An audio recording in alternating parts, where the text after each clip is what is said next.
Our story begins as a young man suddenly snaps his eyes open, only to find a group of fox immortals performing a ritual. He sits straight up in his coffin, startling the creatures who wonder how someone dead for days is suddenly alive again. His mind races as he tries to find an explanation. He quickly spins a tale, claiming the king of hell made a mistake and kicked him back to the living world. In truth, he is a soul borrowing a corpse, having spent a century practicing the way before failing his final trial and working off 50 years of debt in the underworld just for this second chance. But this body is in terrible shape. Its life force is fading, and without a spark of yang energy, he'll turn into a stiff corpse the moment the sun rises. Desperate, he begs the fox immortal for a bit of life fire to save him, knowing that without it, the morning light will be his end. To be honest, it was a long shot. Without life fire, he is nothing more than a ghost. But since they are different species, sharing such energy is no simple matter. He offers a deal. He will provide money in exchange for the fire, or rather, he will use the fire as collateral for the payment he gives them. He presents a special coin, asking if this treasure is worth a spark of fire. This isn't just any currency. It has traveled through the streets of both the living and the dead.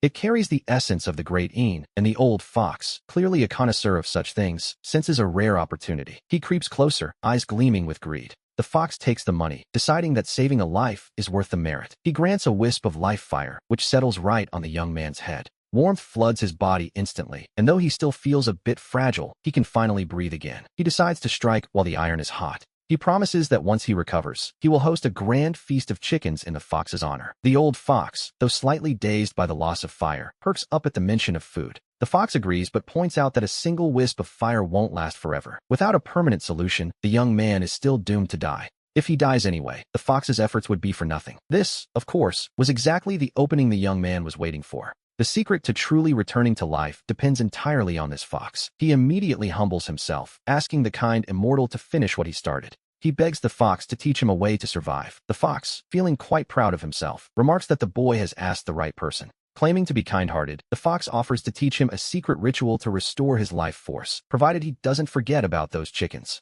The young man is secretly surprised that a wild fox knows such high-level Taoist arts, but his words remain sweet and grateful. He thanks the fox immortal profusely, promising not just chickens, but pigs as well. As dawn approaches, they prepare for the next night. The old fox tells him to follow along so he can perform the ritual later. Our protagonist bows respectfully, though deep down, he is already calculating his next move. He realizes that while this fox is greedy, he isn't murderous, making him a safe bet for survival. The fox leads him to a roadside shrine that looks more like a dilapidated shack. The fox instructs him to stay put while he marks the perimeter to create a barrier. He warns the young man not to step out during the day or eat anything suspicious. To be honest, he is sweating so profusely and feels so weak that food is the last thing on his mind. The fox, fearing a loss of karmic merit if his patient dies, remains anxious. The fox offers to find more fire, but the young man forces himself into a cross-legged meditative pose. He is determined to lock what little yang energy he has inside his body. He tells the fox to go about his business, claiming he has a way to last until tomorrow night. Seeing that the boy won't drop dead immediately, the fox finally relaxes.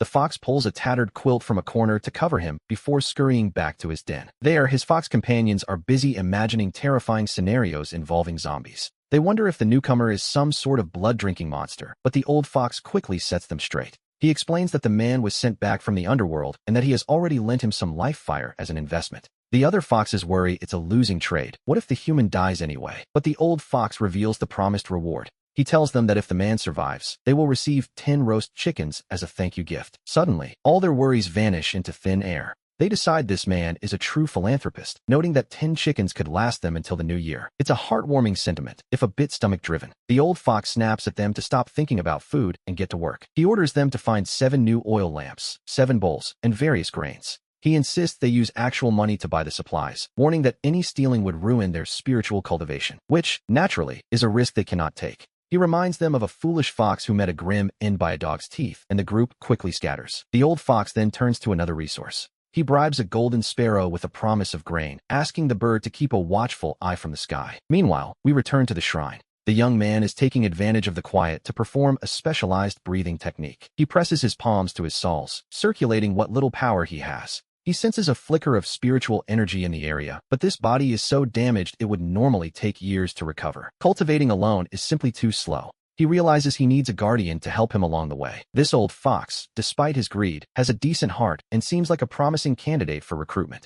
He considers following the shamanic path, establishing a spiritual hall to enlist these wild immortals to do his bidding. Time passes slowly as he waits in the shadows. Time slips away as he endures the wait, and soon it is dusk, the hour of demons. That borrowed life fire is flickering dangerously, and he is dizzy with hunger. His stomach feels as if it's being twisted in knots. Fortunately, the foxes are efficient, returning with greasy old lamps and broken bowls as the old fox transforms. Taking the form of an old lady, he waves a hand, and 7 bowls of rice and beans appear before our protagonist. Seeing him look like a corpse, the fox panics. He checks if the young man is still alive, warning him not to faint because he must perform the ritual himself. He assures him that he won't die just yet. As long as he's breathing, it's enough. The fox promises to support him while they both bow to the 7 stars of the Big Dipper. He instructs the young man to repeat every word he says with absolute sincerity. After all, they are about to negotiate with the heavens themselves. They are trying to snatch a life back from the Star Lord of Fate, a task where even the slightest mistake is forbidden. Night falls, and the temple lamps flicker.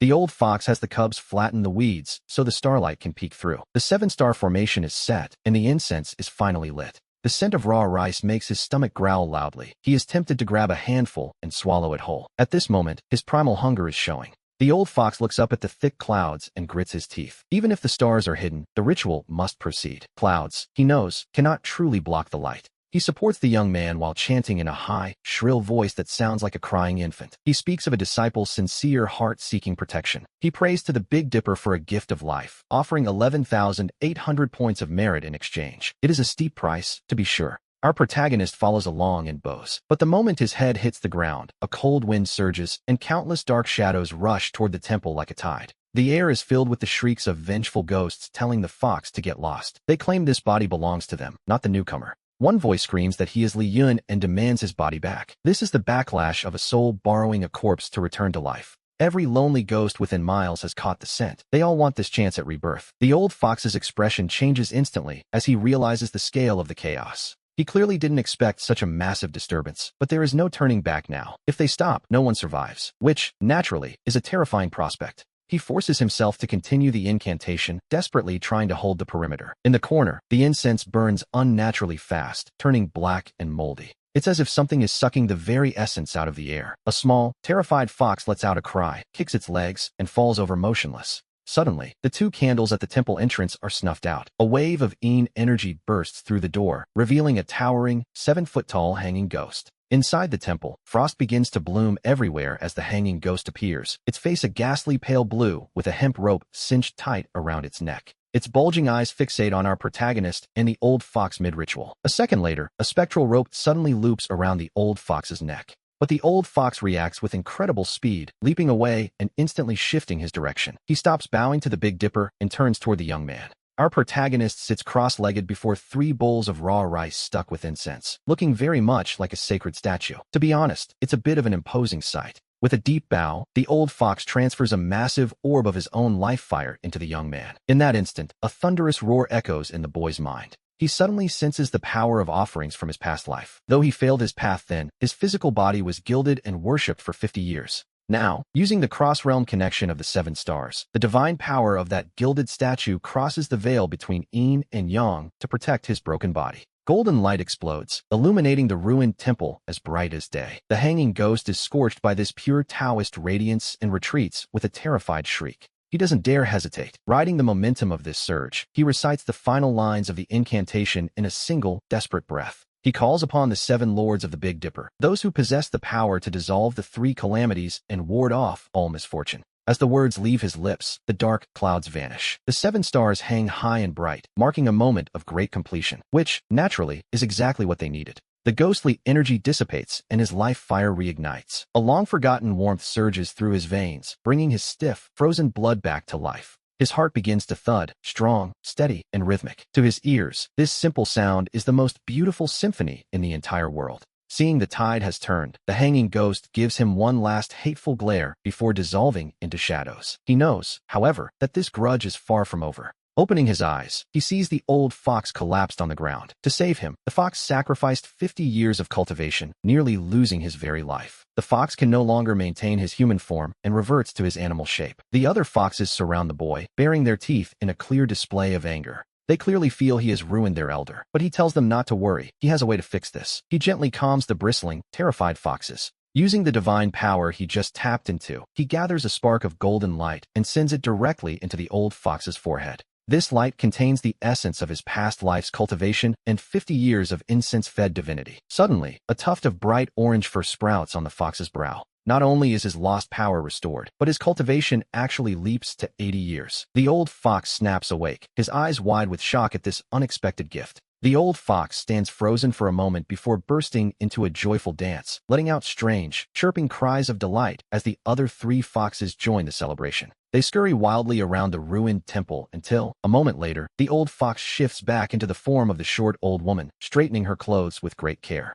She bows deeply to him, offering her thanks for the divine enlightenment. Having received his power, her spiritual wisdom has blossomed to a whole new level. Realizing he is no ordinary person, she calls him a great immortal, but he tells her he has simply awakened memories of a past life. To him, this reward was only fair. After all, she did save his life. He then asks for her name, but she admits that a humble creature like her doesn't really have a proper one. Most just call her Ban, while the little ones are known as E, Air, and San. To be honest, those names feel a bit too casual for his liking. He promises to give them proper names later and tells them to keep the chicken for now. He has serious matters to discuss. Ban immediately sharpens her focus. She kicks the limping fox aside to clear the way and leads the group in a formal salute. Leaning in close, she lowers her voice to share what she knows. She explains that the original owner of this body was the son of a scholar, a young man from a wealthy family with vast lands and a respected mother. A few days ago, he suddenly went mad, slept for 7 days, and then passed away. Then, a Taoist priest appeared, insisting the coffin be buried in a mass grave. The ghosts at the gravesite say that same priest returned at midnight to open the coffin and take one last look before leaving the county. It's clear this priest is the source of the trouble. His heart sinks as he remembers the spirit that cursed him earlier, that was likely the original soul of this body. He realizes the young man was a victim of a soul-detaching spell, making the priest the mastermind. If this threat isn't dealt with, the man will surely return. However, having just returned to the living, he is so weak he can barely walk. He decides he must return home first to recover and plan his next move. As dawn breaks, we see the long-awaited sunlight spill over him. He feels faint enough to collapse, yet the simple sensation of being alive is wonderful. Ban prepares a bowl of millet porridge for him. Though he struggles to keep it down, the warmth in his stomach provides a much-needed spark of energy. A little later, Ban disguises herself as an old woman to help him walk toward the Lee family estate. The villagers they pass scream as if they've seen a ghost. Meanwhile, the Lee household is already in a state of total chaos. A servant runs frantically into the hall, shouting for the master of the house. He cries out that the young master's corpse has come back to life. The master snaps at him, refusing to believe such a ridiculous and disrespectful story. But the servant insists the young master has returned for their lives. Master Lee and his wife exchange a look of pure, unspoken dread.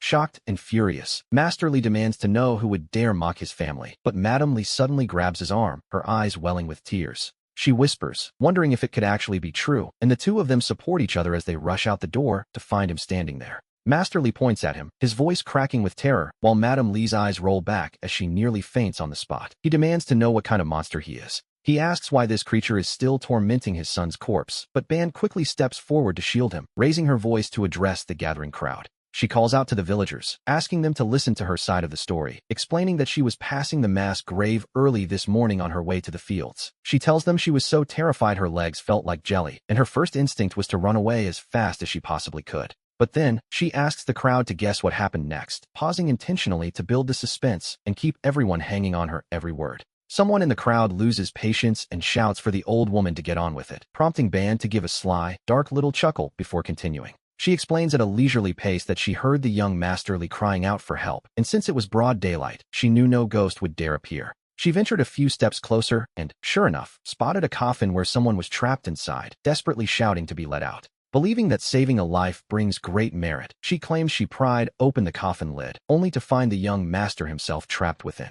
Ban's dramatic storytelling leaves the villagers stunned, though as he looks around, the atmosphere remains thick with a lingering, uneasy tension. He notices the villagers still look as though they want to use their hose to strike down what they perceive as a walking corpse. His new father, Master Lee, is still trembling. The man is so terrified the words are stuck in his throat, but Madame Lee suddenly lunges forward, pulling back the hair at the nape of his neck. She stares intensely at a specific black mole and begins to wail with a mixture of grief and relief, recognizing the mark instantly. She cries out that this is truly her own flesh and blood, her son, and only then does Master Lee find the courage to approach, his face a mask of shock and joy. He asks if his son has truly returned to life, noting that the boy seems dazed from the shock, and immediately calls for a doctor to examine him. Meanwhile, Ban feels the burning intensity of the crowd's energy and fears her fox tail might slip out, so she decides it is time to make a quiet exit. She turns and vanishes faster than a rabbit, while Master Li, too preoccupied to follow her, orders the servants to light firecrackers to ward off any lingering evil.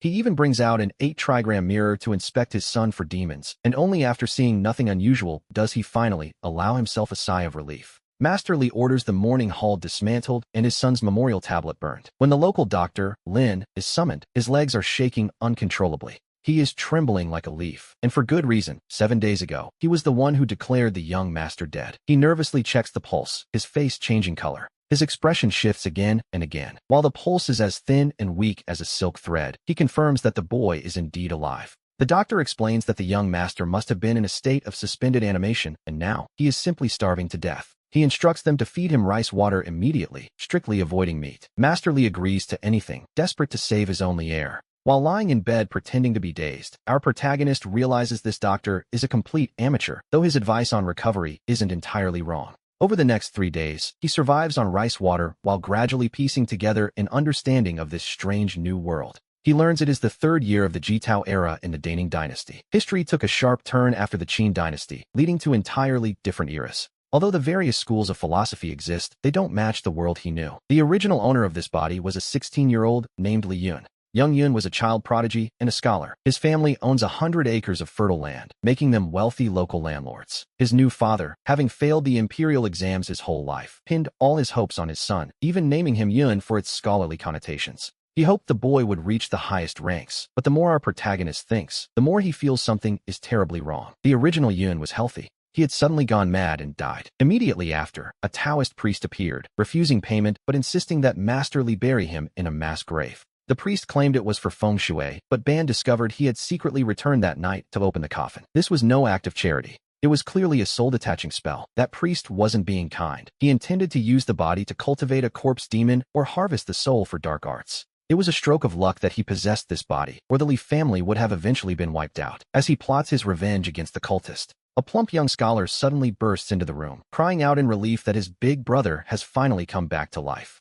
The boy claims he missed him to death. Our protagonist looks toward Madame Li in utter confusion, but the chubby youth isn't finished yet. Slapping his thigh in dramatic grief, he identifies himself as Lu Tsong. They have been classmates for 10 long years. He laments that if Yun forgets him, there will be no one left to let him cheat during the upcoming exams. Our protagonist's lip twitches at the absurdity. As it turns out, the visitor is a rather unlearned son of a wealthy family named Lu Tsong. Seeing that our protagonist remains silent, he mysteriously pulls something from his sleeve. He produces a wooden box, claiming he stole this 30-year-old wild ginseng from his father to help his big brother recover. This chubby youth, it seems, is a loyal friend. Wiping his nose, he leans in and lowers his voice, asking if he truly visited the gates of hell and what the underworld actually looks like. He asks if the ghosts were terrifying. Seeing the boy's thirst for knowledge, our protagonist intentionally lowers his voice and tells him that, in truth, ghosts are not much different from people. Whatever a person looks like, a ghost looks like as well. Nearby, Madame Li finds this conversation difficult to stomach. She chants a prayer and begs them to stop such nonsense. Lu Tsong, however, quickly turns to her with an earnest look in his eyes. He tells her that his brother is bored and they are just sharing a few jokes to pass the time. He then asks his aunt for a bit of privacy.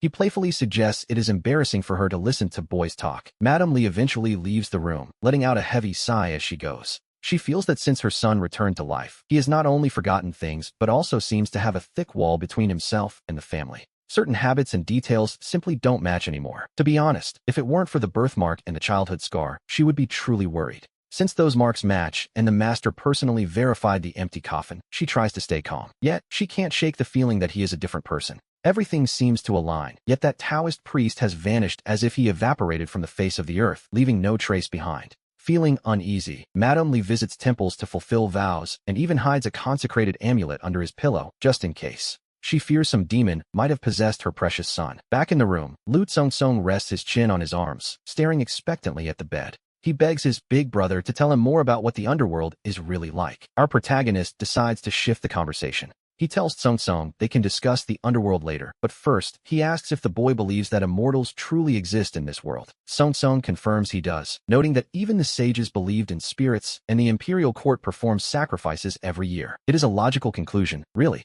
He believes immortals definitely exist, though they are likely far removed from the lives of ordinary people. Our protagonist then poses a deeper question. He asks the boy why he thinks he was able to return from the dead. Lu Song's eyes instantly widen like copper bells. His breathing quickens as he waits for the answer. Our protagonist simply gives a faint smile, maintaining an air of profound mystery. The immortal touches my head, and I receive eternal life. Although this chubby youth looks a bit simple-minded, we see that his features tell a different story. His round face and full forehead suggest a destiny overflowing with wealth and status. To be honest, he is the perfect candidate to become a loyal follower. Cultivation requires resources, companions, methods, and land. Since our protagonist is currently penniless, he decides to borrow Lu Song's luck to bolster his own path. The boy was already obedient to the original owner of this body, so a little guidance should make him completely devoted. Sure enough, upon hearing these words, Lu Song is so startled that his soul nearly leaves his body. He falls to his knees with a heavy thud and knocks his head against the floor 3 times.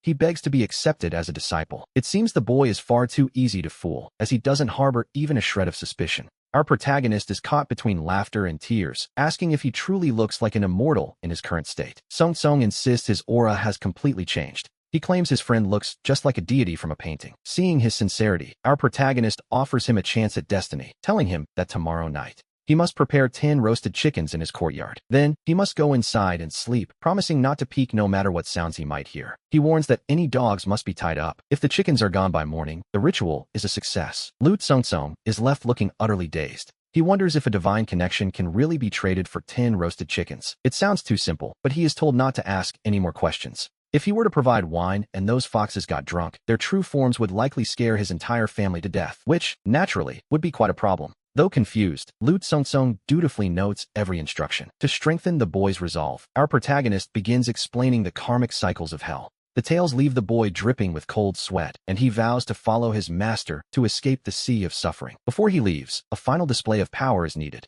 Adopting an air of profound mystery, our protagonist tells the boy to test his words. He predicts that on the way home, Song will find something unexpected. He tells him he will find a sum of money exactly equal to the cost of 10 chickens. However, this money belongs to a poor person in desperate need. He must wait for half an hour to return it to its owner, explaining that this is an act of accumulating virtue. The chubby youth nods his head like a woodpecker. Full of excitement, he assures his big brother that he doesn't care about the money. Once Lu Song is sent away, our protagonist finally relaxes. He lies down to rest, pretending to be exhausted. Meanwhile, as Song steps out, he bumps into Madame Li, who had been eavesdropping outside the door. He politely takes his leave, acting as if nothing happened, and says he will tell their classmates that his friend is fine. Madame Li, for her part, looks rather embarrassed. He politely insisted that the mountain ginseng was far too valuable and that she should take it back, but she simply replied that refusing it would be looking down on him. Out of respect for his big brother, he left the ginseng there. Madame Li sighed softly and walked the boy to the door at the appointed hour. Lu Song climbed onto the back of Zhu, a sturdy family servant who had been waiting, and shouted for him to set off. The man carried the chubby youth with a steady gait. As they traveled, Song asked if a person who died could truly come back to life. Zhu's answer was blunt. No, they can't. But what if they actually did come back to life? The boy pressed. Zhu simply replied that if they came back, then they weren't really dead to begin with. Lu Song slapped his thigh in frustration, muttering that it was impossible to talk sense into such a blockhead. Suddenly, he called out for him to stop. Zhu set him down, and we see Lu Song pick up a blue cloth pouch from the roadside. Upon opening it, he found it filled with copper coins and scraps of silver. It was a miracle, a genuine miracle. He carefully counted the contents and found it was exactly enough to buy 10 chickens. To be honest, the timing was uncanny. Zhu gave a simple, honest laugh, remarking that the young master had incredible luck to find money just by walking. Song, however, knew better. He told the servant that it wasn't just luck. He was being guided by a true master. He decided they should wait there, knowing the person who lost it must be frantic. After waiting by the road for a short while, they indeed spotted an old woman accompanied by a small child covered in dust and soot. The pair looked devastated as they searched along the path. Lu Song let out a whistle and held up the pouch, asking if it belonged to them. The moment the old woman saw it, she dropped to her knees and began to kowtow, calling him a kind-hearted lord. She explained that the money was precious. It was the life money the child's father had earned through grueling hard labor. She wept, saying that if it were truly lost, she and the child would have had no choice but to end their lives. It was a desperate situation, to say the least. Song told her to stop bowing to him, and instead had the child show respect. The old woman was overwhelmed with gratitude, pulling her grandson down to kowtow. Lu Song didn't stop there. He had Zhu pull out an extra string of copper coins to press into the child's hand. The old woman cried out that he was a living Buddha. Song climbed back onto Zhu's back and waved them off, leaving the grandmother and child behind in a state of profound thanks. A little later, he turned to his servant. He asked Zhu if he was a good person, and the servant naturally agreed that his master was the best. Song Song laughed loudly at the praise, but deep down, his heart was racing with shock. He was now certain that Brother Li had truly met an immortal to have predicted the lost money so accurately. This was no ordinary human trickery. It was clearly the work of a remarkable individual. Even if he wasn't an immortal, he was certainly a master. And so, having returned home, Lu Tsong immediately rushed to the kitchen to find Mother Zhao, ordering her to go out and buy 10 chickens. He wanted them all slaughtered and roasted at once. Mother Zhao was startled, but when this little troublemaker gave an order, no one dared to disobey. After a chaotic flurry of feathers and squawking, 10 hens were in the pot. While Tsong was busy, Li was not idling either. Through that little sparrow, he kept a constant eye on the movements of the fox den. The sparrow, lured by a handful of grain, had become his eyes and ears. Meanwhile, that nest of foxes was busy preparing for their grand evening feast. "Uncle, that scholar wouldn't lie to us, would he?" The younger foxes wondered aloud. The group of foxes continued to mutter and whisper among themselves as they prepared for the night. They were quite a restless bunch, to be honest. The head of this den was a hunched, shriveled old man. The old fox looked at his ragtag group with disdain before leading them to the nearby spring. They washed themselves and applied a special fragrant balm, which barely managed to mask their pungent scent. At midnight, a cold wind suddenly rose. Following Li's instructions, Lu Tsong hid inside his room, hardly daring to breathe. Soon, a rustling sound echoed from the courtyard. Song felt a surge of curiosity, which, as we know, can be a dangerous thing. Unable to help himself, he crept to a crack in the window to peek outside. What he saw nearly frightened the soul right out of his body. Under the moonlight, figures were ravenously devouring the roasted chickens, their eyes glowing with a ghostly green light. Furry tails were even peeking out from behind them. The old fox, disguised as an old woman, seemed to sense his gaze. Her head turned a full, eerie 180 degrees to face backward, those green eyes staring directly at Lu Tsong through the crack. His legs turned to jelly, and he scrambled back to his bed on all fours, trembling with fear. "You've eaten the chickens, just don't eat me," he prayed. In the yard, the foxes were covered in grease, beginning to pack the leftovers for their young. A lame fox remarked while chewing that being human was too difficult. He thought it better to follow Eguay to the city brothels and sell himself. He had heard that one could earn money just by lying down while practicing dual cultivation. "Shut up," the elder snapped. "Those low-life methods will get you killed sooner or later. We are following great immortal soon now. That is the righteous path." The foxes were silenced by his words. The foxes were scolded into silence, stuffing the remaining chicken into their mouths to save for later before finally leaving, satisfied, just as dawn began to break. Having held his breath and his bladder all night, Lu Tsong finally dared to push his door open, finding the courtyard in total disarray, covered in grease and claw marks. Scattered across the ground were several tufts of fox fur. This was clearly not the aftermath of a human dinner party. To be honest, it looked like a wild animal's feast. Though local legends were full of ghosts and spirits, this was his first real encounter with one. Song felt his skin crawl, yet he was more excited than afraid. He reasoned that if demons were real, then the immortals Brother Li mentioned must exist too. He hadn't seen a god last night, but those chicken-eating foxes were very real. Besides, if Brother Li could command fox demons, wasn't that impressive enough? The Lu family servants, however, were faring much worse in the aftermath of the night. Mother Zhao in particular had been frightened out of her wits by the midnight noises. The next morning, she tremblingly tried to advise young Tsong. She begged him not to invite such unclean things into the house again. Song simply told her to keep last night's events to herself, buried deep in her heart. He promised her 200 coins for her silence. Meanwhile, the 4 fox demons returned to their den, feeling quite content with their successful haul. They shared the leftover chicken bones with the younger foxes. At dawn, the sparrow's spirit flew to a crooked tree, chirping with an air of great importance. It commanded them to come out and receive their orders. The old fox, having learned his lesson, hurried out to ask what the great master required of them. The sparrow added that they were to go to the Sioux residence tonight, where the immortal would grant them names. He also wanted them to investigate local monks and priests. The immortal wanted to know which of them possessed actual talent. Hearing about the naming, the old fox grinned so wide his mouth wouldn't close. With proper names, they would finally be a legitimate force. We returned to Li, who was lying in bed, sipping meat porridge prepared by Xiaohong. He calculated that his soul was currently too strong for his weak physical body, which needed nourishment. While doctors feared strong medicine, he did not. He had the ginseng sent by Lu Tsong sliced thin, placing a piece under his tongue each night to let it slowly dissolve and absorb into his system.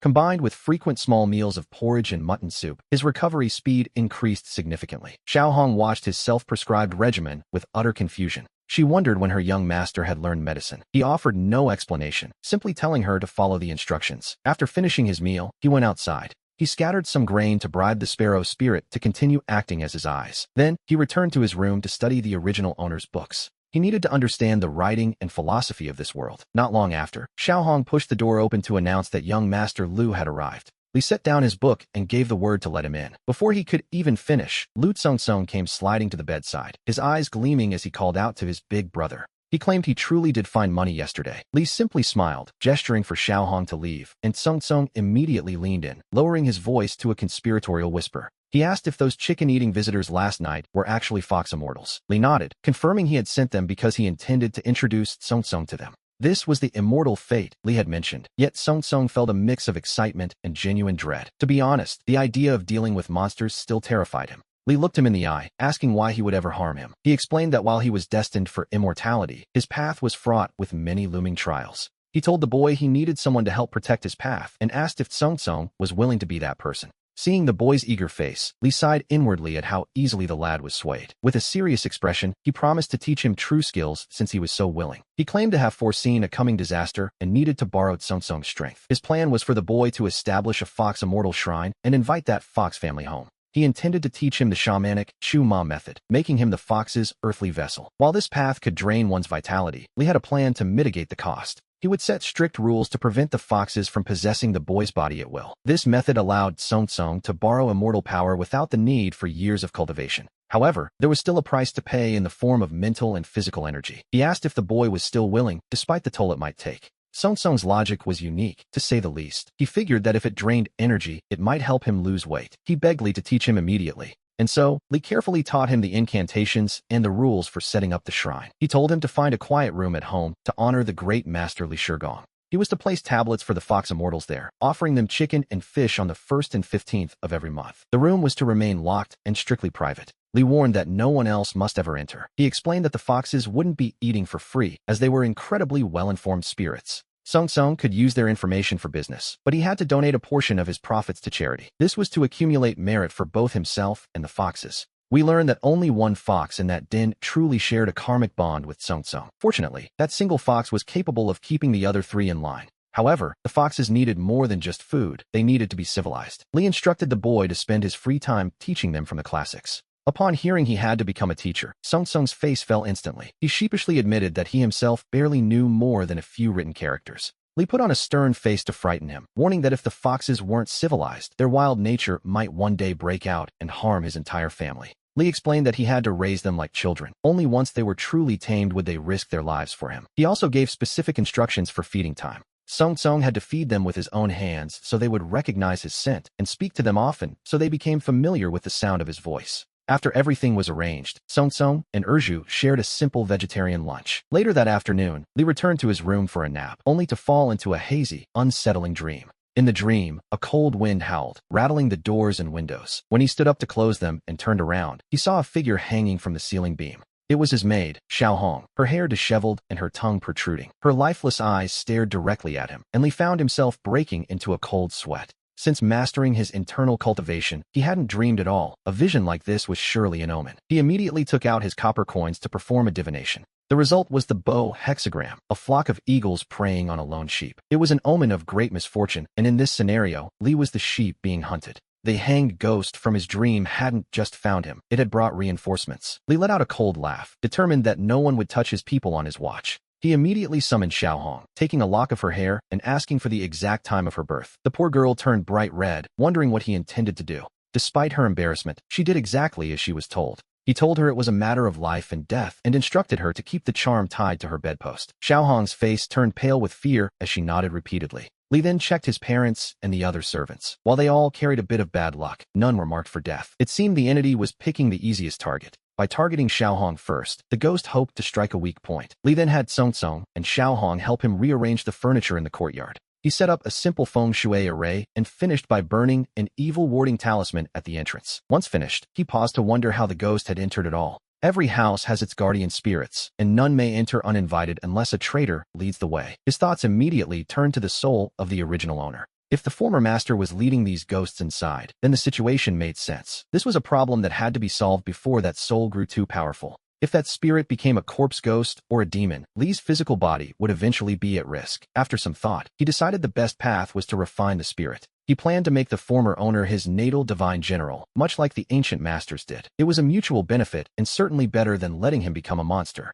The next day, he ordered a thorough cleaning of the entire estate to adjust the feng shui and gather vital energy. By dinner time, he felt he needed some chicken porridge. He needed to nourish his strength for what was coming next. With the last trace of doubt lingering in his mind, Li watched his parents head to their room after dinner. They told the young ones to sleep early, and once the elders were gone, he remained with Song Song. We see them move to the front courtyard, where Li sat comfortably while Song Song stood under the moonlight. He dismissed Xiao Hong and the other servants, sending them off to their own quarters for the night. The servants scattered like a flock of birds, relieved to be finished with their chores. Inside the quiet house, only Li and Song Song remained, the boy's eyes shining like bright bulbs in the flickering candlelight. For nearly an hour, Li explained the intricacies of cultivation methods. Song Song listened so intently, he was practically fidgeting, looking as though he wanted to ascend to the heavens right then and there. Suddenly, a series of heavy knocks echoed from the front door. Li performed a quick mental calculation and told the boy to open up. It seemed their guests had finally arrived, heralded by the chirping of a bird above. It was that same eavesdropping sparrow from before. While the little creature didn't have much power, its information-gathering skills were top tier, and it was incredibly greedy, to be perfectly honest. After envying the fox's chicken dinner the night before, it had clearly come back hoping for a handout. Song Song opened the door to find an old woman in black, accompanied by 3 rather strange companions. There was a child with an oversized head, a limping man, and a hunchbacked elder. The moment they saw Li sitting in his chair, they rushed forward and dropped to their knees in unison.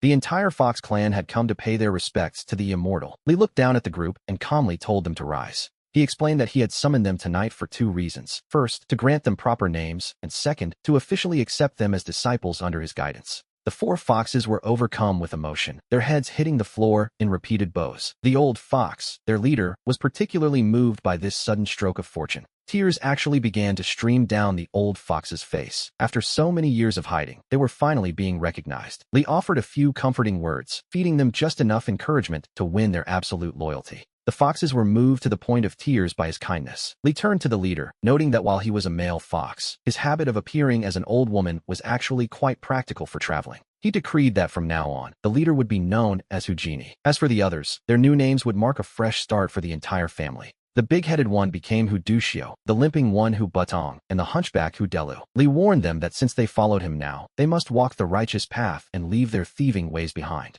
They agreed instantly, and we moved to the next phase, the transmission of teachings. Li began by asking Hujini about the specific cultivation techniques their lineage had been using until now. As it turned out, their methods were a messy patchwork of amateur tricks. Li didn't hold back, criticizing their disorganized skills as worthless before offering them a path to true immortality. He taught them the orthodox way of the immortals, showing them how to gather merit and virtue through helping others. He then asked Hujini if he was willing to become a guardian spirit for the household. The old fox didn't hesitate for a single second, declaring his absolute willingness to serve. "This disciple is willing," he cried out, his voice trembling with sincerity. Hujini nodded repeatedly, knowing full well that this was a once-in-a-lifetime chance to cling to a powerful master. And so, right there in front of Li, the foxes prepared to seal their pact. Once the foxes had sealed their pact and were preparing to leave, Li pulled Hujini aside and whispered that a certain hanging ghost had followed them inside. He told the fox to investigate the spirit's background so he could trap it like a rat. Hujini started to speak, but Li waved him off, signaling for them to leave quietly. After the foxes departed through the back door, Li had Song Song draw a line with soot and recited a weight-increasing spell. This, he felt, was a necessary precaution. Now, that ghost wouldn't be able to escape even if it wanted to. Just then, the sparrow above chirped frantically, wondering what its own reward would be. Li decided to name the bird Zhang, telling it that if it stayed loyal and learned to speak, he would officially accept it as a named disciple. Delighted with such a powerful-sounding name, the sparrow flew off. As midnight approached, the temperature in the courtyard plummeted and a chilling wind began to howl. Frost began to form on the grass. Li sat tucked in his blankets and chuckled, noting that this evil ghost essentially functioned as a built-in air conditioner. The wind swirled through the house, as if searching for a target. Suddenly, a piercing cat's cry rang out, followed by the crashing sound of something breaking. Earlier that day, Li had set up a simple feng shui array. To a ghost, the flowing energy of such a formation acts like a river blocking the path. The solid, heavy points of the array felt like massive mountains to the spirit. We see how these elements combined to create a spiritual labyrinth.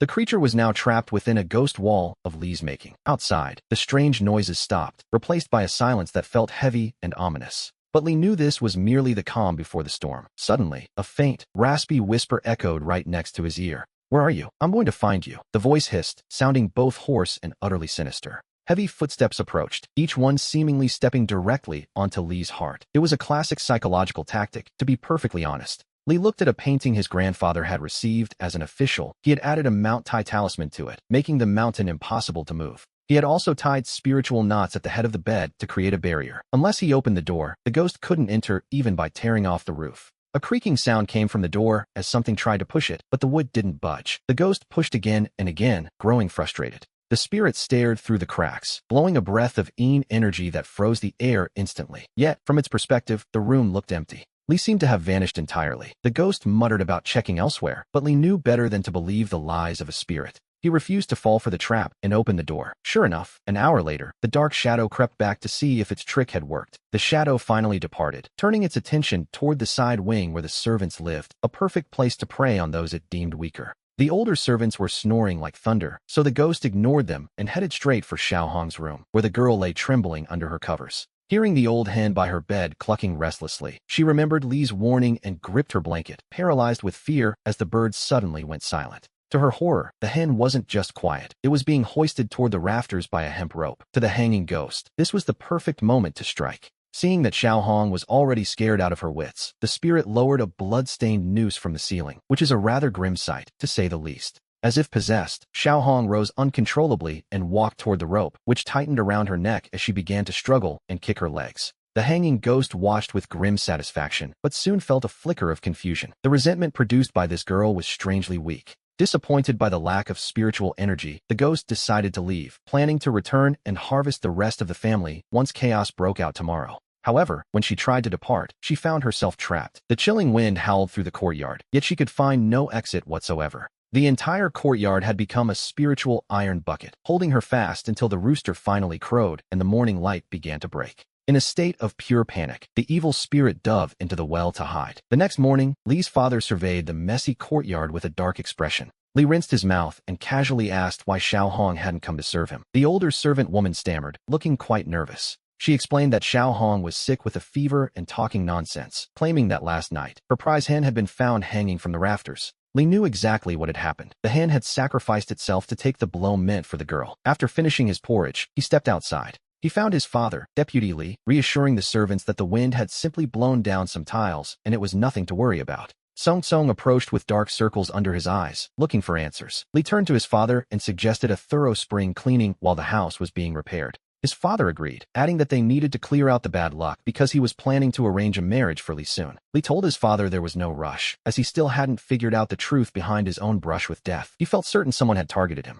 He looked his parents in the eye and asked if any strange people had visited while he was ill, but they insisted everything had been perfectly normal. Lee told Song Song to head back and set up the shrine immediately, as it was time for him to truly step into his role as a practitioner. After Song Song nodded and left to rest, the entire Lee household began a bustling spring cleaning, giving Lee the perfect chance to observe the home's feng shui. The overall layout was symmetrical and orderly, with blue bricks and tiles that, at first glance, seemed to present no major issues in its spiritual alignment. After all, Lee's grandfather had been a successful merchant who left behind a vast estate, and a house this grand must have been designed by a professional. But as we know, fortunes change. The family's luck had waned, leaving only a single heir for 3 generations, a clear sign that the energy had soured. The original Lee's sudden death was proof enough, so he began directing the servants to move furniture, using the 9 palaces method to realign the flow. The cleaning unearthed plenty of junk, and he even tossed out a broken bowl, knowing that a home's energy depends on cleanliness and proper ventilation. He focused on ensuring the light and air could move freely, making the space feel complete and harmonious once again.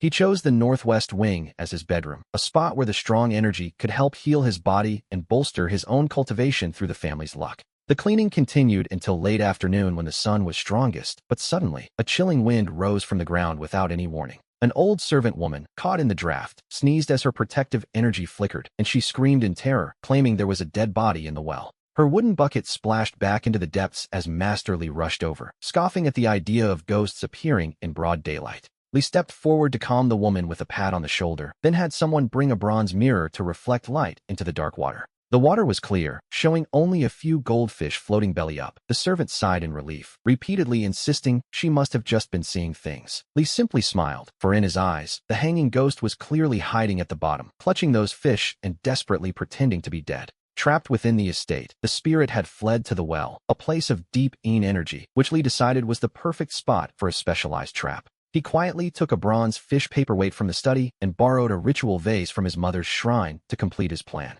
By placing the bronze fish on the well's edge and using the vase to seal the spirit, he transformed the ghost's malice into pure, driving energy for the house. Immediately, the cold wind vanished, and the entire courtyard felt bright and spacious, filled with a scent like spring flowers in full bloom. Though his father didn't understand feng shui, he felt the change and asked tentatively where his son had learned such remarkable skills. Li offered a casual excuse about his sudden enlightenment after his illness, and fortunately, his father didn't press the matter any further. His father simply urged him to focus on his studies for next year's civil exams. Li nodded, knowing that gaining official status was a vital part of his plan. At dusk, as he finished his meat porridge and began reading, the hanging ghost in the well grew restless, sending a wet hemp rope slithering out like a snake. As it reached the edge, a flash of golden light transformed the bronze fish into a great red carp, which slapped the rope back down with its tail. The ghost tried to release its malice to fight back, but this only activated the feng shui array, making the roof's gourd appear like a towering mountain. Crushed by the weight, the spirit retreated to the bottom to find another way out, eventually crawling through the drainage pipes toward the main hall. This was the heart of the home where the ancestors were honored. The ghost emerged from the decorative pond, ready to climb out with its rope. But the moment it moved, it triggered the array like a hidden switch, and 4 stone turtles began to inhale, drawing the spirit toward them. In this tradition, the turtle represents longevity and peace, and the 4 turtles pond layout is designed to gather and hold auspicious energy. The original intent was to welcome heavenly blessings of wealth and rank, but now, Li had added the ritual vase to the northern turtle's mouth. The northern turtle represents the black tortoise, and the vase, a vessel that once held the 4 seas, is a powerful tool for containing water and spirit. With the combined power of Buddhist and Taoist symbols, the array began to suck in the freezing, ghostly malice radiating from the hanging spirit. The ghost let out a silent scream and tried to bolt, but the 4 turtles formed a transparent barrier that it simply couldn't break through. The layout now perfectly balanced the energy of the entire estate, creating a flow that was as vast and unstoppable as the turning of the seasons. The hanging ghost was trapped, unable to even retreat back into the dark drains, as the house's energy held it firmly in place like a mountain. The spirit's malice was being systematically stripped away, refined by the array into something much more useful for the house. This refined energy began to circulate through the courtyard, bringing a sense of vitality and life to every corner of the Li estate. Feeling this surge of life, Li began to use a high-level Taoist breathing technique to repair his damaged internal organs with the newfound energy. He practiced the turtle breath method, a specialized form of cultivation that allows the body to heal and store spirit while in a state of rest. By mimicking a turtle in hibernation, he didn't need to sit in meditation. He simply lay on his side, allowing his internal energies to harmonize. His breathing became slow and deep, drifting in a state between sleep and wakefulness, which was the perfect way to nurture his soul and senses. We see that only by sensing the internal breath can one nurture and strengthen it, slowly moving the energy with the help of the feng shui array.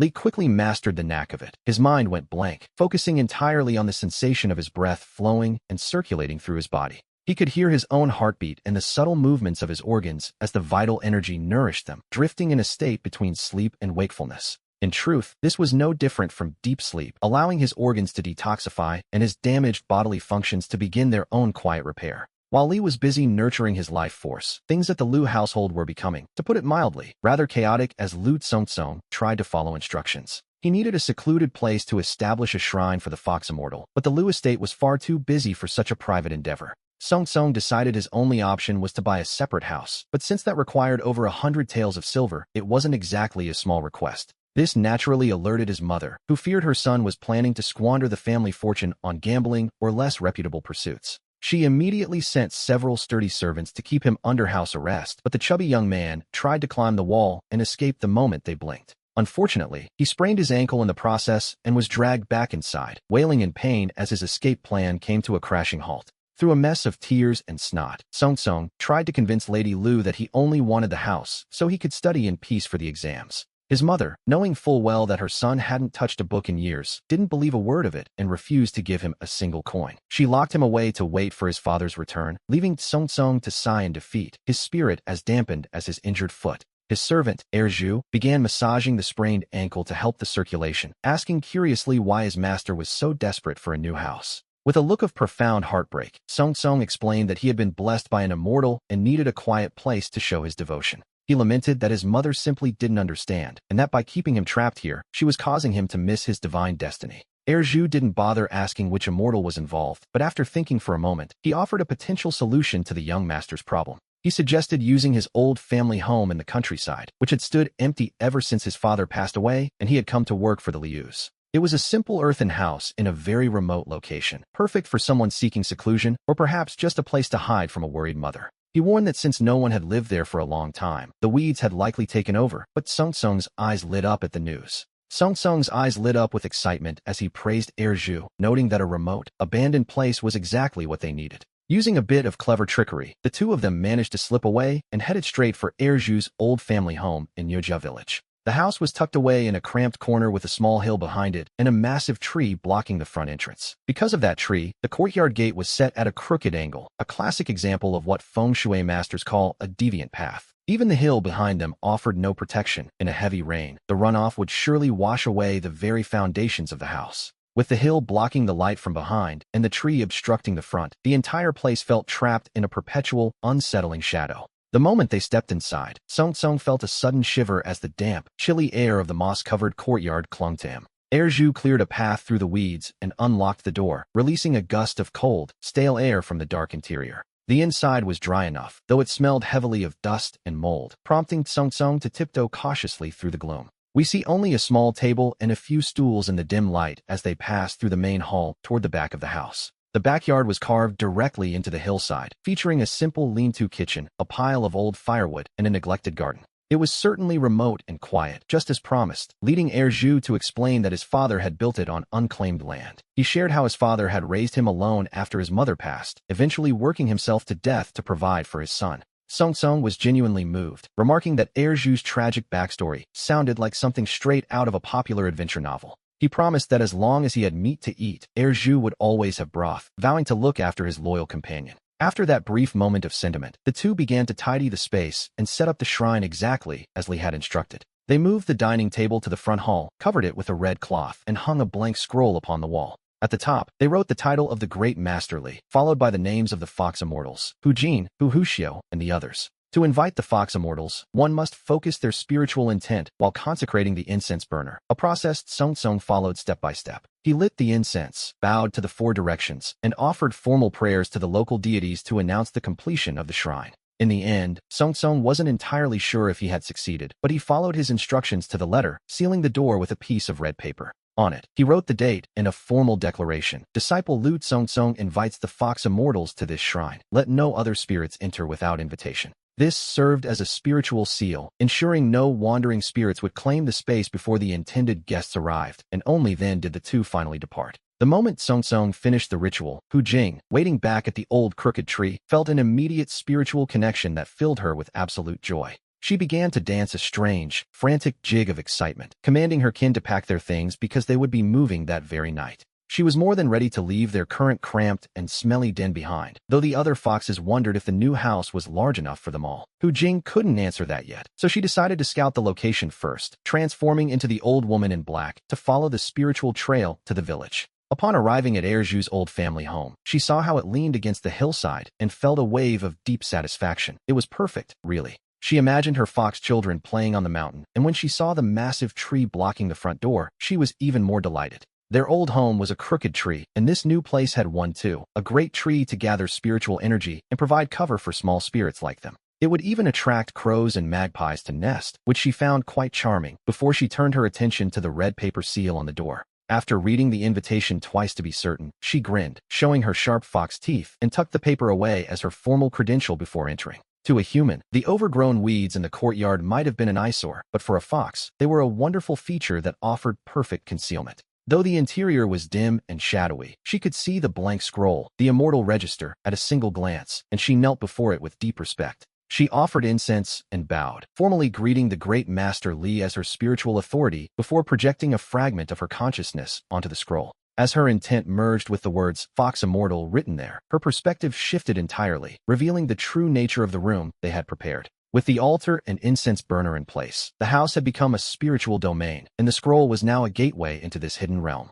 Inside this spiritual space, the seat of Master Li shone like a sun, radiating an energy that felt like a temple filled with the smoke of 1,000 offerings. The space was roughly the size of the physical house, yet it responded to her thoughts, manifesting a grassy courtyard with a simple flick of her will. With another thought, she made furniture appear out of thin air, though the mental effort was draining, so she played with the illusions only a moment longer. As her vision blurred and cleared, she recognized what this space had become, a spiritual realm she could enter through the Immortal register, granting her access to the house and courtyard. It was similar to a spirit dwelling for the deceased, yet more like a sacred dojo or a hidden grotto. She wondered what lay just outside the gates of this realm. Curiosity got the better of her, and as the Fox Immortal pushed open the courtyard doors, a sudden, biting wind swept in, chilling her to the very bone. Outside, the world was a bleak, desolate gray, dominated by a massive, pitch-black ancient tree so wide it would take 10 men to encircle its trunk, blocking the path. Its canopy stretched for miles like a giant umbrella, while the mountain behind was shrouded in the dark, weeping shadows of a forest that seemed to echo with cries. She considered stepping out, but then we see pairs of dark red eyes emerging from the gloom, radiating pure malice as they fixed their gaze on the newly opened door. The Fox Immortal locked eyes with them, and in the blink of an eye, the owners of those sinister gazes seemed to teleport closer, closing the distance with unnatural speed. Startled by their aggression, she scrambled back and bolted the door shut. From that eerie perspective, the gateway had appeared and vanished into thin air in an instant. She realized that the world outside was also a spiritual domain. Having heard stories from her elders, she knew of the perils faced when a spirit wanders too far. This was exactly the kind of grim, desolate landscape they had described, not the underworld itself, but the spiritual plane where thoughts and reality begin to blur. This realm is built from the collective perceptions of all living beings, a projection of consciousness where gods and Buddhas reside when people offer them their prayers. However, where people fear demons, demons will surely grow, and in this place, obsessions and deep-seated grudges take on physical, often terrifying forms. Practicing one's path within this realm is far different from the physical world, primarily because the speed of thought here is nearly instantaneous. Imagine reading a book. In the physical world, the body limits you to one page at a time, but here, a single mental sweep absorbs everything at once. If one's will is strong enough, that knowledge remains perfectly intact upon returning to the body, and Hu Jing finally realized just how precious Master Li's teachings truly were. It seemed that with the proper arrangements, this humble house had formed a protective shell within the spiritual plane, acting as a miraculous temple or a sacred sanctuary. For her, this was more than just a place to hide. It was a fortress where no uninvited guest could enter, providing her with a safe haven for her cultivation. Here, she could grow her wisdom and refine her spiritual power in peace. And for a moment, she was so overwhelmed with emotion, she found herself quite speechless. Deep down, she swore a silent oath of absolute loyalty to Master Li, before spending a few more moments admiring her new spiritual courtyard. Finally, she departed the realm and returned to the old crooked tree by the burial mounds, eager to share the wonderful news with the rest of her foxkin. This place was truly a dwelling fit for immortals, and beneath the old crooked tree, the other foxes tilted their heads in wonder as Hu Jing described it. They were already filled with anticipation and began packing their belongings, though, to be honest, it was mostly a collection of tattered rags and old clothes. The foxes often wore human hats and clothes, asking their companions if they looked human while putting on airs and striking poses.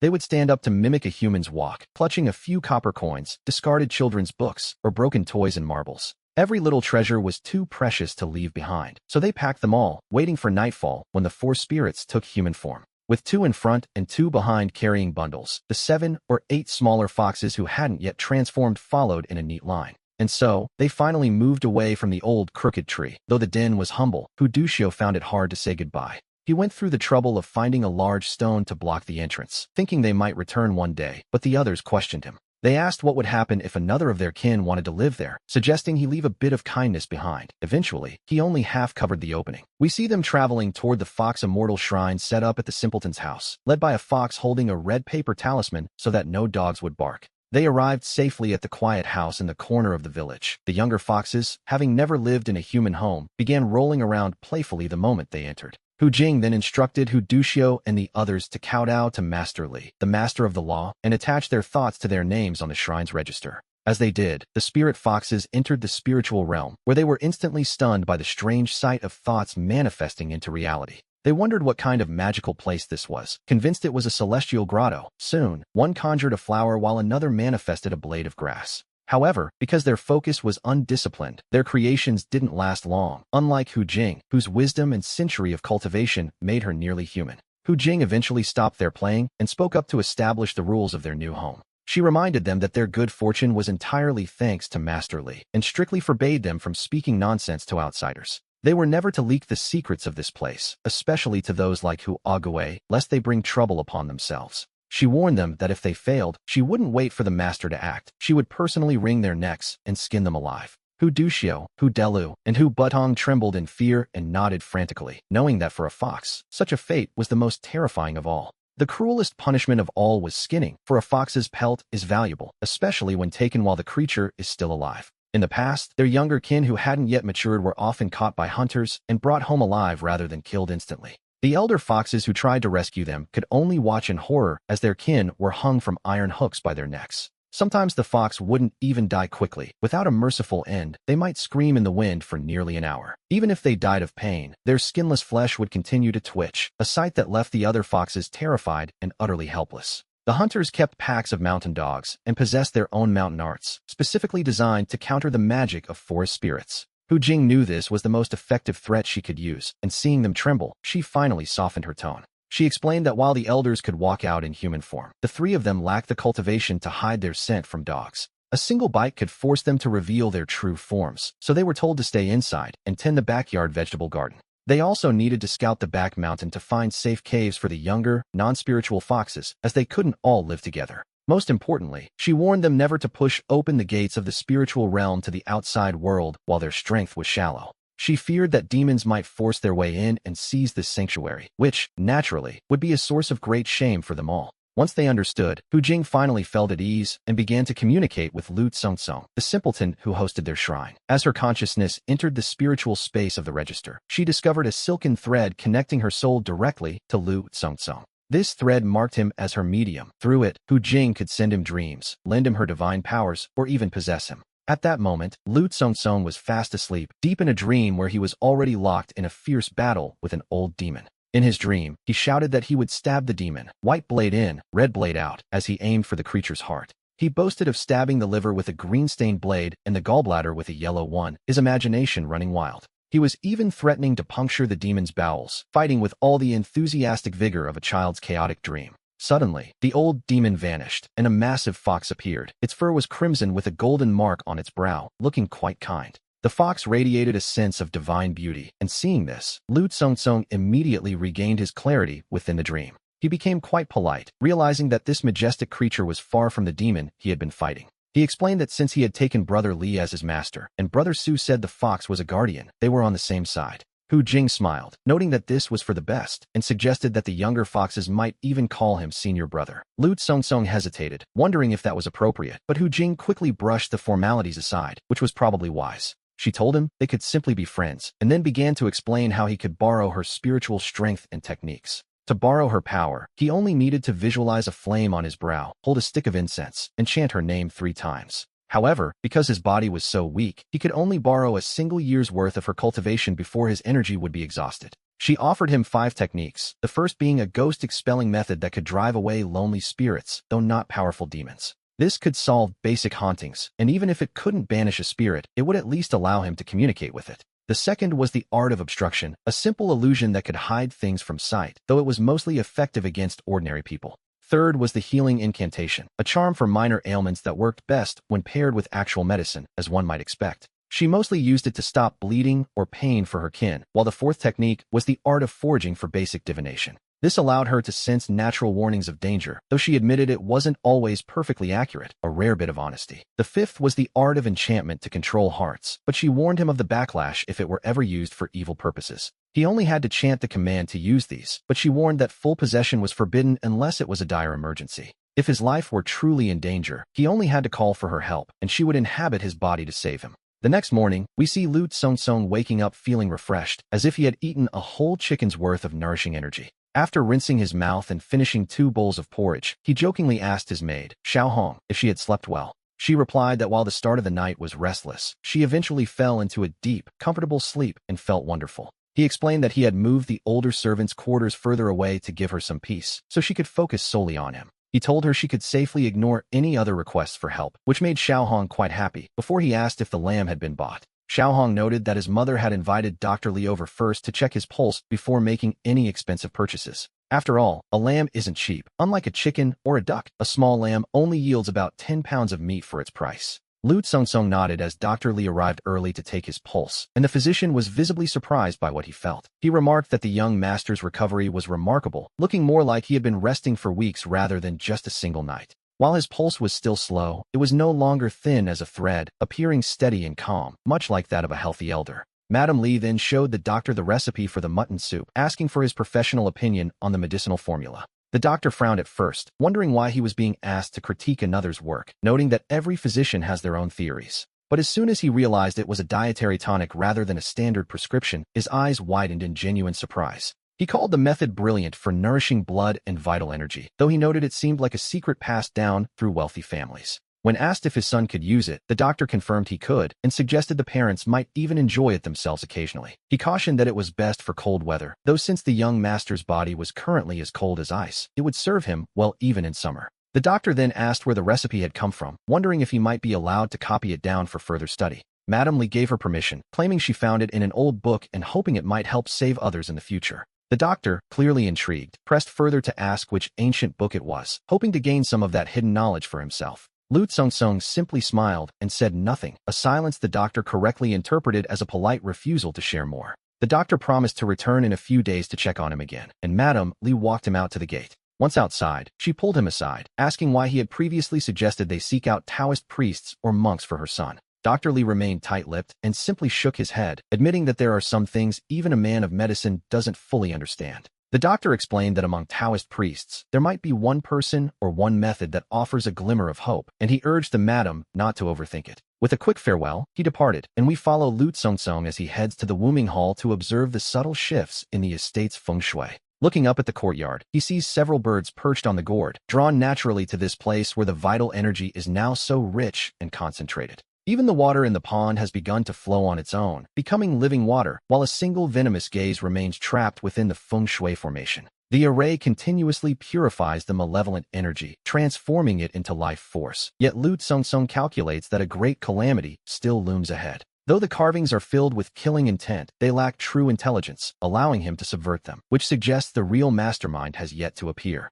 His own tribulation remains unresolved, with the primary variables being his original soul and that mysterious Taoist who crawled out of his own coffin. He wonders why the prophecy mentioned a flock of eagles when there is only one. Meanwhile, his scouts are out, but the fox spirits and Little Pang cannot stay idle. They must increase their strength quickly, so Lu Tsong leaves the hall and enters the study of Master Li, who is busy reading through various essays. Seeing his son enter, Master Li looks up with a sense of relief, gently telling him not to overexert himself and to rest whenever he feels the need. To truly understand this world's history and avoid any suspicious mistakes, Lu Tsong knows he must immerse himself in these books immediately. He tells his father that reading helps pass the time better than lying in bed, before picking up a translated volume of the Great Ning scriptures. The benefit of a powerful soul is a photographic memory, though the downside is the physical strain. Overusing his brain causes his temples to throb painfully. Such intensity can lead to dizziness, but he flips through the pages so rapidly that it catches Master Li's attention in less than 15 minutes. After finishing one book and immediately reaching for another, his father begins to wonder if he is actually reading or just searching for something specific. He watches in confusion, noting that even the fastest scholars who read 10 lines at a glance couldn't possibly move through a text with such speed. The second book is a collection of ancient and modern essays. While the preaching works seem familiar, the texts following the Great Chu dynasty are entirely new. It doesn't matter if he recognizes the authors yet. He simply scans the pages like a machine, shoving every word into his mind to be processed later. He returns the second book and moves to a third, realizing that an ordinary household like the Li family doesn't possess any formal historical records. He cannot accurately map out the timeline from this collection, as only the most elite families can afford to keep true histories in their private libraries. He realizes he must either visit a family with a vast library or seek out a famous teacher to learn the true history, as Master Li's collection is quite limited. Most of the books here are merely lecture notes and study guides for the imperial examinations, essentially textbooks designed solely to help a student pass the civil service tests. His father's historical knowledge is vague at best, and he hasn't even read the famous essays written since the preaching era, leaving Lu Tsong with few options. As he opens a third volume, a collection of essays from the Qing'an prefecture, Master Li sighs, accusing him of being overly ambitious and impatient with his studies. The father asks why he is rushing through these advanced essays so quickly, wondering if his son is merely putting on a performance because of a previous remark. Without even looking up, Lu Tsong calmly replies that he has already absorbed everything he read, which only serves to irritate the older man further. Suppressing his rising anger, Master Li challenges him, asking how he would approach a complex thesis on self-restraint and the restoration of traditional rites. Lu Tsong offers a faint smile as his mind begins to scan his memory. He doesn't even need to adapt the material. He simply recites the perfect answer. He explains that self-restraint and rites involve cultivating virtue within while manifesting logic without, the very essence of human wisdom and the mastery of desire. The topic is broad and focuses on the nature of humanity, but thanks to the books he found in his room and his father's study guides, he is well prepared. Combining those texts with the wisdom gathered from a previous life spanning over 100 years, he finds the Confucian classics easy enough to navigate. It is, quite frankly, the perfect moment to show off his intellect, and he begins to weave all his gathered knowledge together into a seamless response. He knows Master Li still harbors doubts about him, but if he can fulfill the man's lifelong dream of seeing his son achieve a high scholarly rank, those suspicions will likely vanish in the face of such tangible success, bringing honor to the Li family lineage for generations to come. Of course, he could simply abandon this family and wander the world as a solitary cultivator, but he isn't that kind of person, and his conscience wouldn't allow it. Leaving now would create a karmic debt he isn't willing to carry. Meanwhile, hearing the brilliant answer, Master Li's tone softens considerably as he praises his son. He notes that while it isn't a massive leap forward, the boy hasn't forgotten his lessons, and passing the entry-level exams should be well within his reach. However, he warns him not to become arrogant, lest he waste his talent. He then mentions a chest in his room containing modern historical essays copied from the capital. Though the exam topics are 3 years old and no longer in use, he explains that studying the underlying structure of the writing will provide plenty of insight. Since the boy seems so eager to read, the father promises to bring them tomorrow, though Lu Tsong finds this fatherly nagging a bit tedious, to be honest. In Master Li's lecture, we see a reflection of his own past life as a teacher, though he is pleasantly surprised that a simple scholar possesses a collection of modern historical essays. This is quite an unexpected delight. It suggests that the printing industry in this world has already become relatively well developed. The progress of the era is evident. He knows that a successful candidate usually cannot become an official unless they make a donation, but with this status, one can walk tall in the county without any trouble. As long as one doesn't openly defy the government, any modest wish can be fulfilled the moment it's voiced, such as the power of a high-ranking scholar. They can even establish various industries, something a lower scholar simply cannot do. To him, the path forward seems as clear as flowing water. Whether he achieves the rank himself or helps Master Li reach it, the resources gained would be more than enough to support the early stages of his cultivation. In any case, passing the exams is an investment with immense returns. Seeing that Master Li's lecture shows no sign of stopping, he decides to politely interrupt. He asks his father if the family has any other sources of income besides the rent from their fertile fields, perhaps some outstanding loans. Master Li is momentarily stunned by the interruption. He had been preparing a long-winded speech about childhood potential to inspire his son's studies. He had been dreaming of his son rising through the imperial ranks, and he frowns, wondering why the boy is suddenly asking about finances. Lu Tsong explains that recovering from his illness will require a significant amount of money, so it is only natural to inquire about their means. If the family is struggling, he will be frugal, but if they are doing well, he would prefer to speed up his recovery with the best resources available. Master Li reveals that while his grandfather was quite wealthy, the family suffered a major setback and had to sell off most of their assets, including their merchant ships. All that remains is this house and the original fields, though his mother brought her own dowry of mulberry groves when she joined the family. According to the annual accounts, the rent from the main fields brings in about 100 taels of silver during a good harvest year. In leaner years it is less, and after taxes, they are left with about 80 taels, though that is before the various household expenses are deducted. Between paying the servants, seasonal gifts to the county office, and general living costs, most of that silver vanishes rather quickly. With careful management, they might save 20 or 30 taels a year. Meanwhile, the mulberry groves can support 17 silkworm cycles annually.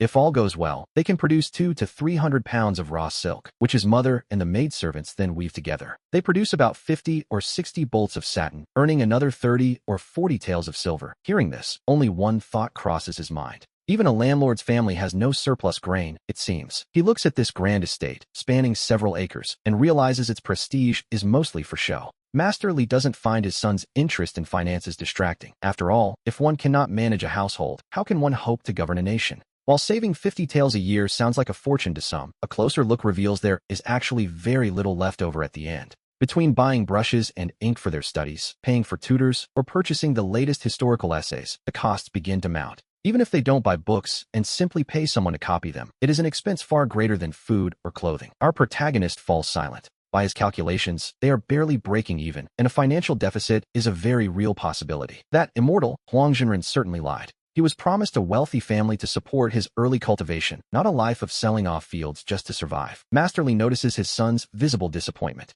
With a slight twitch in his temple, perhaps feeling his pride wounded, the father suddenly speaks up. Of course, he begins, there is more. He mentions that the grandfather left behind some savings from his days as a merchant. Suddenly, we see the light return to the boy's eyes. He immediately asks how much, and Masterly instantly regrets mentioning it. It's one thing to have a secret, but quite another to have a son eyeing it. Since the boy asked, he decides to show him. Taking a deep breath, he stands up and leads the way toward the back of the house. They head toward a small side room in the back, which had been converted into a simple storage area. There, he finds two chests, one large and one small. Masterly opens them and strikes a flint, the sudden flame illuminating the contents. The large chest is stacked with silver, while the small one is filled with gold, both reflecting the light with a brilliant, shimmering glow. This is the grandfather's legacy, 2,000 taels of silver and 100 taels of gold. The gold is cast into 20 bars of 5 taels each. The silver consists of 100 ingots, each weighing 20 taels. Furthermore, all the family's property deeds and land titles are kept right here. I'm showing you the true bottom of our family's purse, Masterly says. It turns out this money was originally intended for a very specific purpose.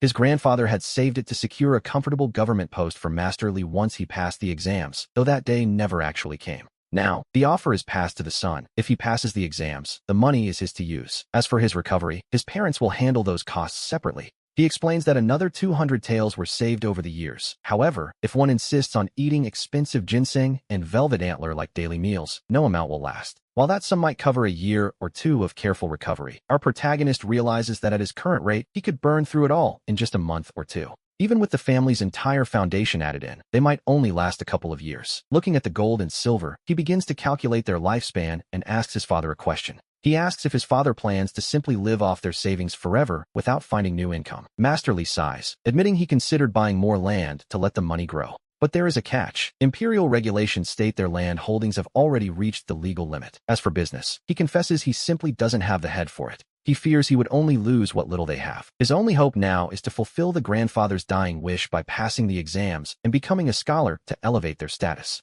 It has been 5 years since the grandfather passed, and 2 since the grandmother followed. Next year, the mourning period ends, and the path to the exams finally opens. Masterly suggests that father and son could even travel to the exams together. He is only in his early 40s. After all, he could easily try another 4 or 5 times. Hearing this, the boy realizes this money is strictly off-limits for now. He notes grimly that no amount of feng shui can simply conjure a scholar out of thin air. If 2 people stop working to study full-time and neither passes, the family fortune will vanish within a few years, which, naturally, would be a disaster for his plans. He wonders how he will ever afford the resources for his cultivation. He even briefly considers if he should adjust the ancestral graves to boost the family's political and literary luck. The art of feng shui is divided into the dwellings of the living and the dead. While he is a master of the former, his knowledge of ancestral burial sites is merely average. Of course, average for him still far surpasses most professional feng shui masters. In his past life, he followed the philosophy that life is what truly matters. He believed in living comfortably now rather than worrying about descendants after death. Besides, the environment of his previous world made tampering with ancestral graves quite difficult. Digging up an ancestor's remains to move them isn't exactly a decision one person can make alone. Since it seemed useless to him then, he never studied it deeply. However, his disciples in that past life were obsessed with such things. They often consulted for the powerful and wealthy, earning massive sums of money in the process. They would use those riches to buy the rare treasures he needed for his cultivation. We see a memory of his grander days, far removed from this humble side room. Back when he built his sanctuary in San Francisco, he used authentic Ming Dynasty architecture, painstakingly relocated and restored, complete with ancient murals. The halls were filled with Taoist inscriptions, ancient texts, and antique ritual tools. Once that urban sanctuary was complete, his power reached a new height. He could even project his soul from his body to wander the spiritual realms. But the spiritual plane of Earth was chaotic, and in America, it was crawling with demons. The land was teeming with evil spirits, and to carve out his sanctuary, he had to emulate the ancient celestial master by subduing demons and maintaining order. Once his sanctuary in San Francisco was complete, it lived up to his expectations. Though not a natural paradise, it became a true immortal's dwelling. Living there, his vitality didn't fade with age, and his wisdom only grew sharper as the years passed by. A comfortable retirement, one might say. By the time he reached nearly 100 years old, his spiritual realm was no less than that of the legendary Zhang Sanfeng. Of course, he wasn't quite the fighter Zhang was, and he ultimately failed his final trial. Masterly, seeing him lost in thought, asks if he feels the pressure of this world. He simply shakes his head and leaves. Deep down, he knows that if he wants real money, he'll have to rely on Lu Tsung Tsung.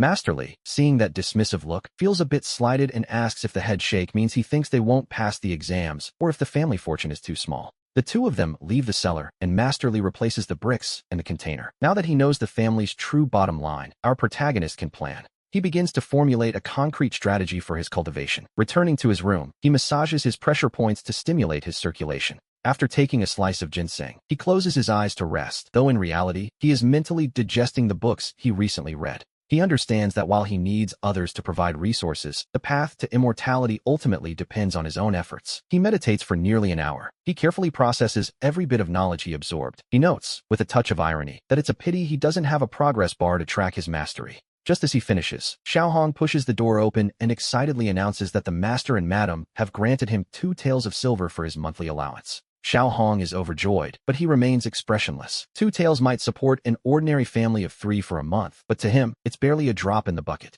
After all, buying a single lamb for a meal would cost over 1 tael. To be honest, his standards for basic are a bit higher than most. Seeing his lack of enthusiasm, Xiaohong quickly adds that food and medicine don't count toward this limit. This silver is strictly for his personal use. He tells her to collect the money and then go to the pharmacy to buy 2 taels of cinnabar and 1 tael of white paper. He also instructs her to get candles, incense, and yellow paper from the ritual shop, along with a specific length of red cloth. Naturally, she asks what it's all for. He tells her not to ask questions. His stern tone reminds her of the night they encountered the ghost, so she obediently heads out to run the errands. After Xiaohong leaves, Lu Songsong arrives at the Li household just after lunch, clearly eager to follow our protagonist's lead. As they share their strange experiences, Lu Songsong exclaims that the fox was massive, as big as a building, which doesn't quite match the scruffy old lady our protagonist saw. He explains that it was likely the fox spirit's mental projection, or simply the form it wanted him to see, representing the direction of its future cultivation. In that ideal form, its fur would be pure and its forehead marked with gold. As for the size, that was likely just a subjective distortion within the dream.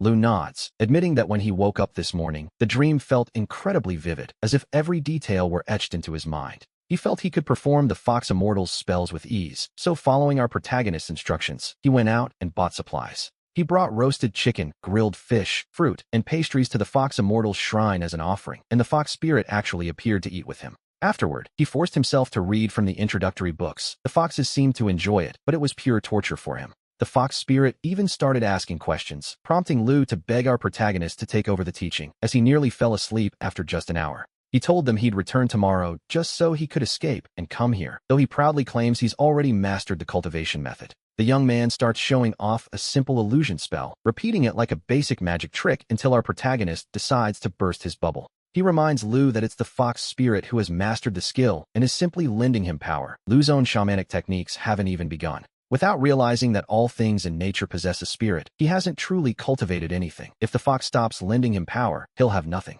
This path is a two-way street. A strong fox spirit can pull you along, and every bit of progress you make benefits the spirit in return. Currently, the spirit is doing all the heavy lifting, which is incredibly inefficient. Hearing this, Lu looks a bit dejected about his lack of progress. When asked where the shrine is located, Lu reveals it's not in Liufu, but at a residence in Sha'er. Our protagonist pauses to consider this. He decides that location is actually better since there's a mountain behind it. He's already ordered the ritual tools and plans to go there today. He intends to perform a mountain call ritual so Lu can finally enter the gate of cultivation and progress alongside the fox spirit. Lu just scratches his head. Confused, he asks what a mountain call is. Our protagonist explains that mountains have souls, be they ghosts, spirits, or gods, and this ritual calls to them. By resonating with the mountain's spirituality, it acts like a divine empowerment, allowing him to master the shamanic basics all at once. This will not only sharpen his spiritual intuition, but also help him understand nature. However, since his natural talent is lacking, this is only the first step. He explains that if a residence has a shrine, even a humble one, it can manifest a spiritual realm spanning hundreds of acres, far beyond the physical walls. While the spiritual realm can be dangerous, he offers to teach Lu a special technique. If the mountain call succeeds, Lu can claim the mountain's favor. The power of this method lies in the shamanic belief that everything has a spirit, mountains have gods, and waters have guardians. After the call, if a god exists, one can commune with it. If not, one can actually create a natural spirit by gathering the mountain's essence. Little Lu is impressed, though he doesn't quite understand. Our protagonist calmly notes that this is a secret shamanic shortcut, rarely shared with outsiders. A sudden spike in spirituality allows one to see wandering ghosts and hear hidden voices, which can be quite disorienting for the unprepared. However, with the Fox Immortal protecting him, Lu needn't worry about these side effects. Soon, Xiaohong returns with the supplies. He has Lu load everything onto a cart to transport it. Madam Li is reluctant to let him leave, but he argues that he can't stay hidden forever. If he never goes out, how will people know he's truly alive? Madam Li eventually relents, handing him a protective amulet for his journey. The amulet lacks any real spiritual light. It's mostly for peace of mind, but as he leaves the house, he feels a faint sensation of being watched. He already has a plan in mind, though he keeps it to himself to avoid causing unnecessary worry as they travel toward the residence. Upon arriving, the layout of the place leaves him genuinely shocked. A massive tree stands directly in front of the door, and the path is crooked. This place doesn't foster positive energy at all. He wonders why anyone would build a house like this. Did no one warn the owner? In traditional architecture, this is known as a heart-piercing strike, which blocks light and air, causing negative energy to stagnate. Since the main door is where life energy enters, having it blocked by a tree means the tree is essentially devouring the family's luck. A tree like this can affect the feng shui of an entire village, not just one house. He circles the tree and asks Lu about its history. He asks how many years the tree has been there, but Lu simply shakes his head, having no idea about the origins of his own family's yard. Our protagonist estimates it must be at least 70 or 80 years old, with roots likely stretching out for miles underground. The three of them enter the courtyard through the slanted path, where the massive canopy completely covers the small space, like an umbrella. The fox spirit, Hu Jinyan, has already taken the form of the old lady and is waiting. She bows respectfully, but he simply waves it off. He observes that while their shrine was meant to follow his instructions, the current setup doesn't quite feel like a sacred space. Instead, it feels withered and cold. Hu Jinyan thanks him for his concern, but insists they all feel perfectly fine here.